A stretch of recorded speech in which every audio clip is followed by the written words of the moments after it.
حضرت عبداللہ بن مسعود رضی اللہ عنہ فرماتے ہیں، میں اس بات کو ناپسند کرتا ہوں کہ میں کسی فارغ شخص کو دیکھوں جو نہ دنیا کا کوئی کام کر رہا ہو اور نہ ہی آخرت کا کوئی کام کر رہا ہو۔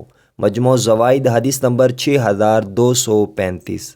حضرت عبداللہ بن عباس رضی اللہ عنہ بیان کرتے ہیں، انہوں نے نبی اکرم صلی اللہ علیہ وآلہ وسلم کو یہ ارشاد فرماتے ہوئے سنا ہے، جو شخص اپنے ہاتھوں کے ذریعے کام کر کے شام کرتا ہے تو وہ ایسی حالت میں شام کرتا ہے کہ اس کی مغفرت ہو چکی ہوتی ہے۔ مجموع الزوائد حدیث نمبر 6238۔ حضرت حبیب بن عبید رضی اللہ عنہ بیان کرتے ہیں، حضرت مقدام بن معدی قرب رضی اللہ عنہ کی ایک کنیز تھی جو دودھ فروخت کرتی تھی، اور قیمت حضرت مقدام رضی اللہ عنہ خود وصول کرتے تھے۔ ان سے اس کے بارے میں کہا گیا، سبحان اللہ، دودھ وہ فروخت کرتی ہیں اور قیمت آپ رکھ رہے ہیں؟ تو انہوں نے فرمایا، جی ہاں، اس میں کوئی حرج نہیں ہے۔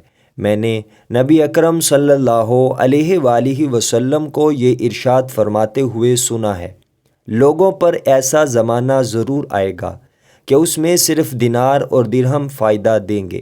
مجموع الزوائد حدیث نمبر 6243۔ سیدہ ام ہانی رضی اللہ عنہا بیان کرتی ہیں، نبی اکرم صلی اللہ علیہ وآلہ وسلم نے ان سے فرمایا، اے ام ہانی، تم بکریاں رکھو، کیونکہ یہ صبح کے وقت بھی بھلائی لے کے آتی ہیں اور شام کے وقت بھی بھلائی لے کے آتی ہیں۔ مجموع الزوائد حدیث نمبر 6251۔